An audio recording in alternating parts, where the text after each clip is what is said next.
Over the weekend, I was walking through the park near my home in Chicago when I spotted the striped cat sitting on a bench. It looked lost, but there was something familiar about it. Then I remembered the missing posters I had seen all around the neighborhood, promising a $500 reward for a safe return. I thought, well, maybe this is my chance to do some good and also collect what was offered.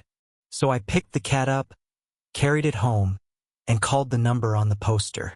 The owner showed up pretty quickly, almost running up to my place, clearly desperate to get his pet back. I walked downstairs with the cat in my arms, ready to hand it over and get the promised reward. But when he saw me, he suddenly changed his tune. He looked at me, then at the cat, and said the money was just bait to make people look harder, that he never really intended to pay. He even had the nerve to smirk, like he thought it was all some kind of clever trick. At that moment, something snapped in me. I mean, it wasn't about the $500 alone, it was about respect, about keeping your word. He lied to the entire neighborhood, exploiting people's empathy for his own convenience. So I told him straight up, if you don't keep your promise, you're not getting the cat. He got red in the face, started shouting about how I was cruel, how his cat was basically being held hostage.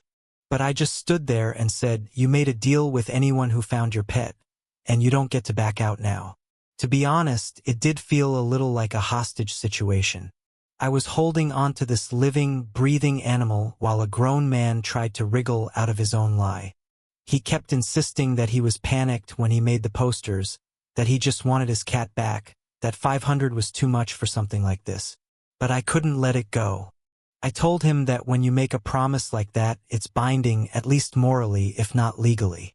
He stormed off eventually, muttering curses and threats, and I was left standing there with his cat in my arms, wondering whether I had just done the right thing or crossed some invisible line. And then there's the family drama. Around the same time, my brother's life took a turn I didn't expect. He had been dating this woman for a while, someone I never fully trusted, and sure enough, things started to unravel. He asked me to help run a background check, something I can do through a couple of friends who work in private security. What came back was shocking. She had a child she never mentioned, a child from a previous relationship, completely hidden from my brother. When I showed him the proof, he was crushed.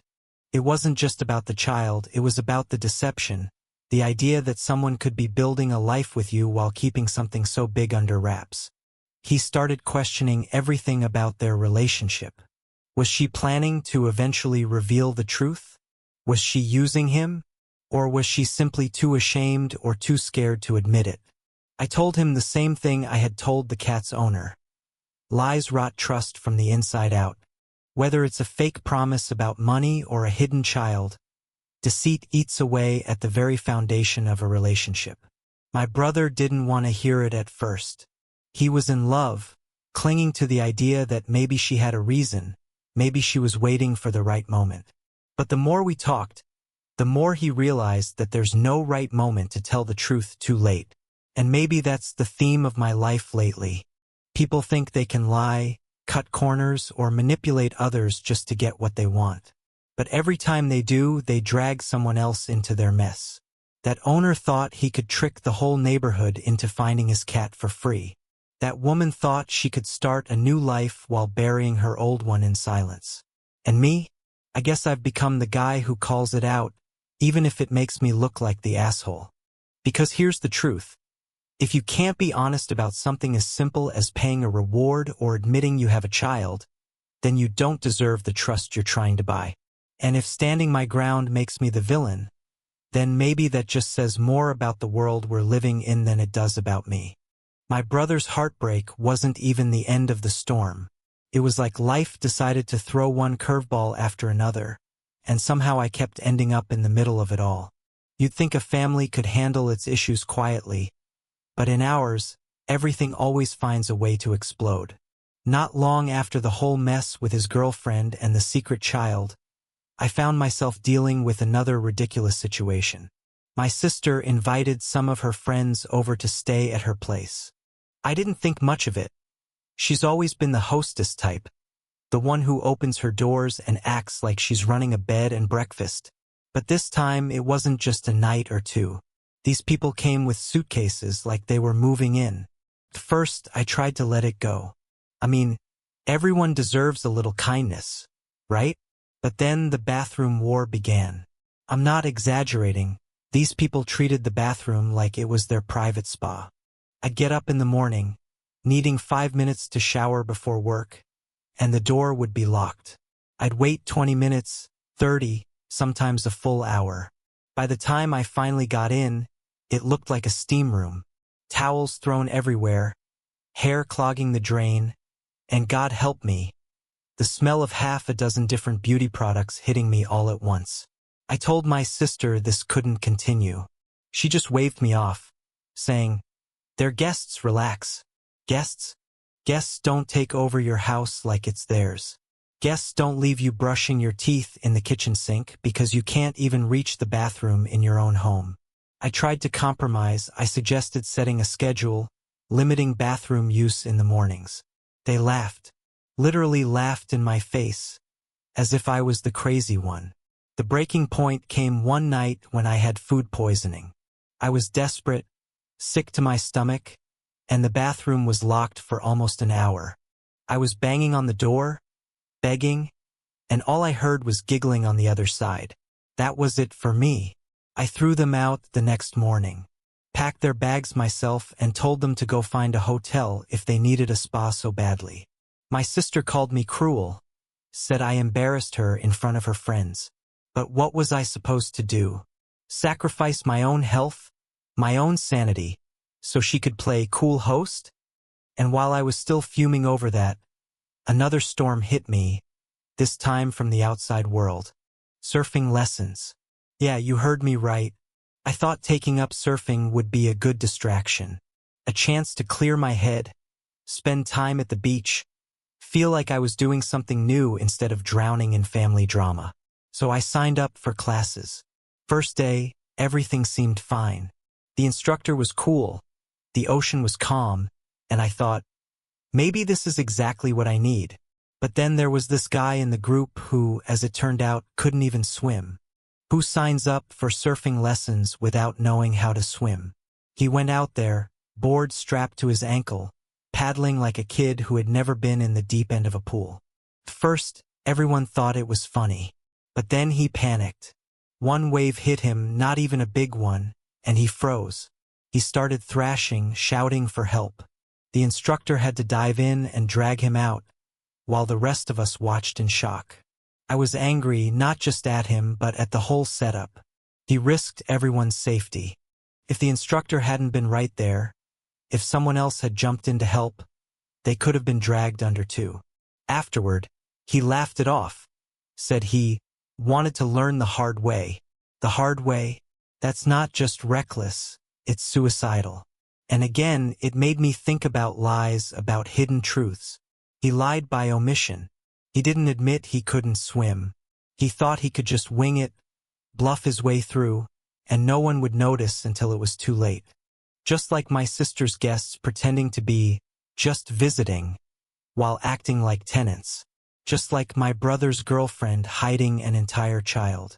Maybe that's the thread tying all of these disasters together. People pretending. Pretending to be honest, pretending to be capable, pretending to be decent guests. And me? I'm always the guy forced to clean up the wreckage, the guy who looks like the asshole because I'm the one who says enough. But tell me this, is it really so wrong to demand honesty? To say, you can't stay here if you abuse my space? To tell a guy, don't throw yourself into the ocean if you can't swim?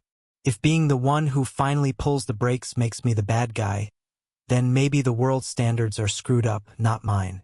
You know, by the time the whole surfing fiasco ended, I thought I'd finally get a break. But no, life doesn't hand me peace that easily.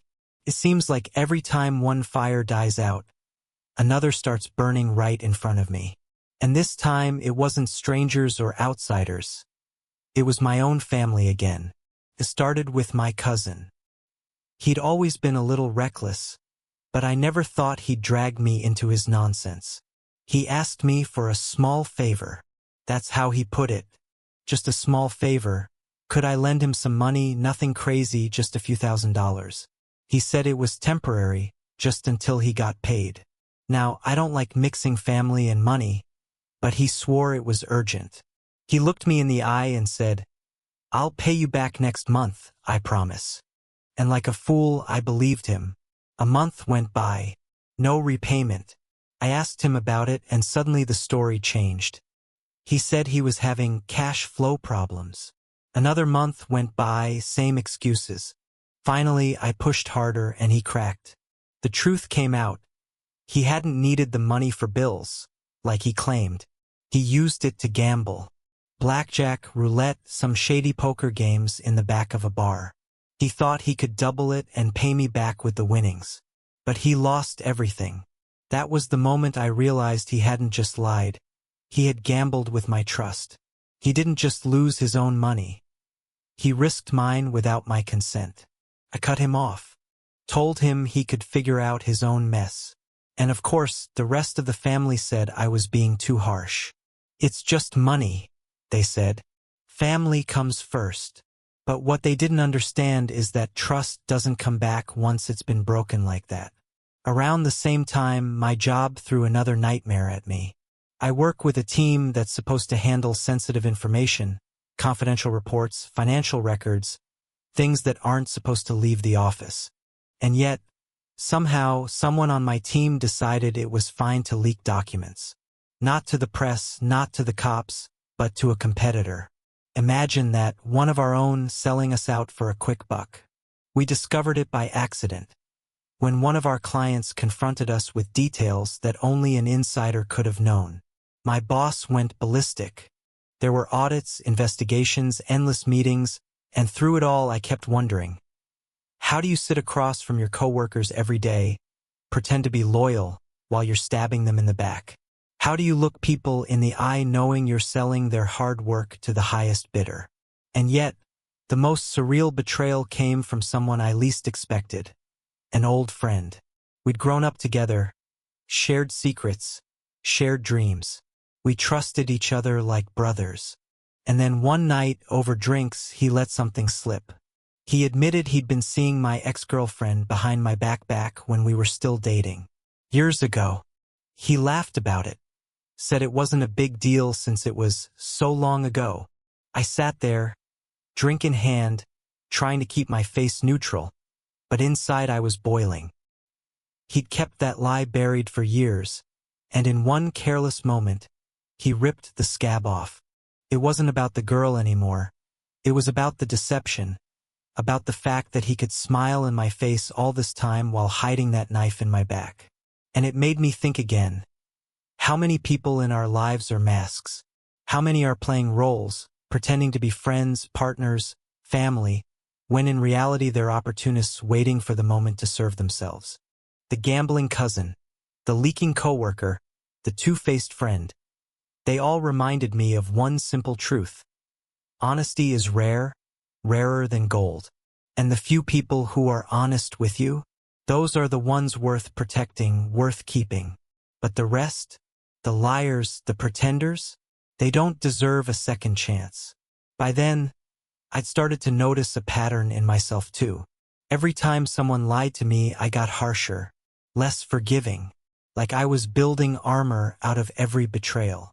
My brother's heartbreak, my sister's selfishness, the fake reward poster, the surfing fraud. All of it stacked up until I wasn't the same person anymore. I wasn't naive, I wasn't hopeful. I was hardening, and maybe that's what people saw in me when they called me cold, or cruel, or unforgiving. But let me tell you this, cruelty is lying to someone's face while you smile. Cruelty is using people for your gain. Cruelty is betrayal, not truth. And if they can't see the difference, maybe it's because they've grown too comfortable in a world full of lies. By the time the truth about my old friend came out, I was already worn down. You'd think after so many betrayals I'd be numb to it. But no, it cuts every time. Maybe differently, maybe deeper, but it always leaves another scar. And just when I thought I'd seen it all, My own parents managed to shake my world in ways I didn't see coming. Started small. A conversation at dinner, my father casually dropping comments about money, inheritance, the future. I didn't pay much attention at first, but the more I listened, the more I realized something was off.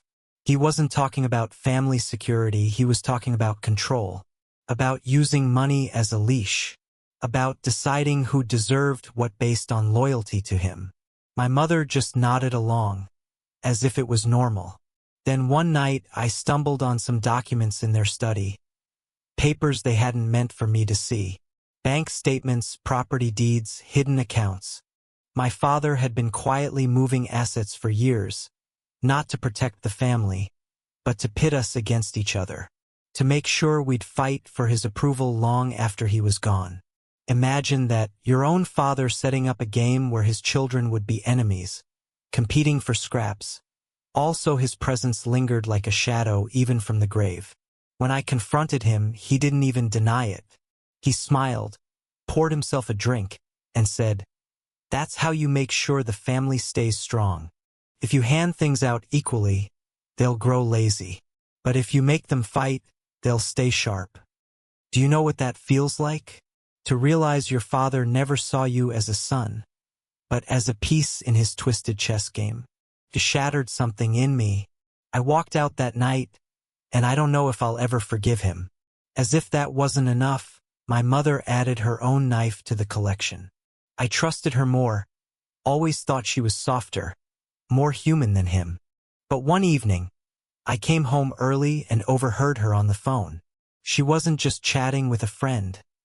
She was talking about me, about my failures, my mistakes, about how she worried I'd never live up to the family name. She painted me as weak, irresponsible, even pathetic. The words cut deeper than anything I'd ever heard, because they weren't from a stranger. They were from the woman who raised me. I wanted to storm into the room, scream, demand answers. But instead, I froze. I listened. I let every word sink in. And then I walked away, quiet, carrying a truth that weighed heavier than any betrayal from friends or lovers. Because when it comes from your own blood, it's not just betrayal, it's demolition. After that, I started keeping secrets of my own. Not lies, just silence. I stopped telling them where I went, who I saw, what I did. I stopped letting them in. If they wanted me to be the villain in their stories, fine. I'd give them distance, walls, locked doors. But here's the strange thing. With all those walls, I began to see patterns more clearly. Lies weren't random anymore. They were strategies, weapons, survival tactics. My father used deception like a ruler. My mother used it like a shield. My cousin used it like a gamble, my friend like a disguise. Everyone had their own version of the same poison, and I was the one forced to drink it over and over. And maybe that's when the shift happened. That was the moment I stopped just reacting and started playing my own game. I realized if the world was a chessboard, then maybe I wasn't just a pawn. Maybe I could be the one moving the pieces. So I started watching more carefully. Not just what people said, but how they said it. The way their eyes flickered when they lied. The nervous laugh. The too perfect smile. I collected those details like ammunition. And while everyone thought I was growing distant, colder, more detached, what I was really doing was preparing. Because here's the truth. I wasn't going to let their lies keep cutting me forever. One day, I'd use everything I'd learned to turn the tables. I didn't know when, I didn't know how, but I knew it was coming.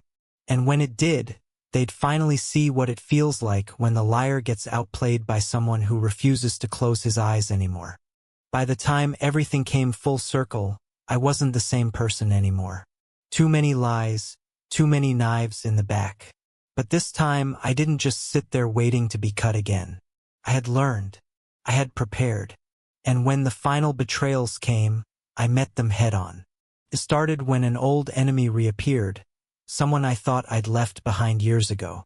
We had crossed paths during a darker chapter of my life. A man who thrived on chaos, who fed on fear. I knew the look in his eyes the moment I saw him again. He hadn't come for closure. He came for destruction. At the same time, my family spiraled further into their own games. My father was still tightening his strings, moving his pieces on the board, while my mother played the victim in her own script. They thought I was just another piece to be moved, another character in their drama. What they didn't realize was that I had stopped playing by their rules a long time ago. I had weapons they didn't know about, not guns, not fists, but knowledge. Every betrayal I'd endured had taught me something. My cousin's gambling taught me how desperation smells. My coworkers' leaks taught me how greed hides in plain sight. My so-called friend's confession taught me how arrogance slips out when you least expect it. And my parents, they taught me how lies are passed down like inheritance, dressed up as wisdom. So I flipped the board.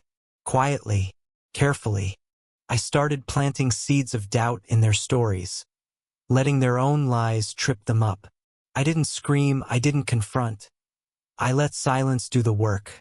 A pause here, a raised eyebrow there, a question timed just right. And slowly, I watched as the web they spun around me started tangling around them instead. And when my old enemy tried to pull me into his chaos, I didn't fight fire with fire. I let him believe I was still the same, still naive, still easy to manipulate. But behind the mask, I was already 3 steps ahead. Every move he made, I countered before he even realized. Until finally, when he thought he had me cornered, he looked around and realized he was the one standing in the trap. People say revenge is sweet. Maybe it is. But for me, it wasn't about revenge, it was about clarity. About proving that I wasn't blind anymore. That I could see through the masks, the fake smiles, the poisoned promises. That I could stand in the middle of their lies and not drown in them. When it was over, when the dust settled, I wasn't triumphant. I wasn't celebrating. I just felt free. Free from their games, free from their weight, free from the constant doubt of wondering who would betray me next. And maybe that's the greatest lesson of all. Lies don't end when you expose them. They end when you stop letting them define you. When you stop living like a victim and start living like someone who knows the truth, even if the truth is ugly. So if you're asking me what it all meant, my brother's heartbreak, my sister's selfishness, the fake reward posters, the stolen surfboards, the gambling debts, the leaking coworkers, the two-faced friends, the poisoned words of parents, the enemy who returned for one last game. It meant this: I'm not afraid of lies anymore. I've lived through enough of them to know that every mask eventually cracks. And when it does, I'll be there, not as the pawn they thought I was, but as the player who finally sees the whole board.